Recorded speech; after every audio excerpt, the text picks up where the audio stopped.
i andres øjne. Her har vi Karl, eller rettere, her har vi Karl, som han opfatter sig selv. Og her har vi en af Karls kunder, der har brug for en hjælpende hånd. Hun mener, at det lige må være en sag for sådan en stor stærk mandfolk, og det mener Karl såmænd også. Han skal bare lige hente sit løftegrej. Det kan hun nu ikke rigtig forstå. Rigtige mænd har vel ikke brug for hjælpemidler. Det tykker Karl lidt på, for han vil jo gerne fremstå som en rigtig mand i kundens øjne. Karl dropper derfor hjælpemidlerne og tager fat.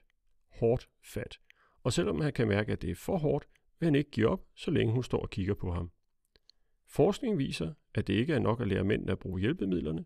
Hvis kunder og samarbejdspartnere forventer en bestemt adfærd, er det lige så vigtigt at få dem til at forstå, at deres forventninger er med til at påvirke, hvor sikkert arbejdet bliver udført.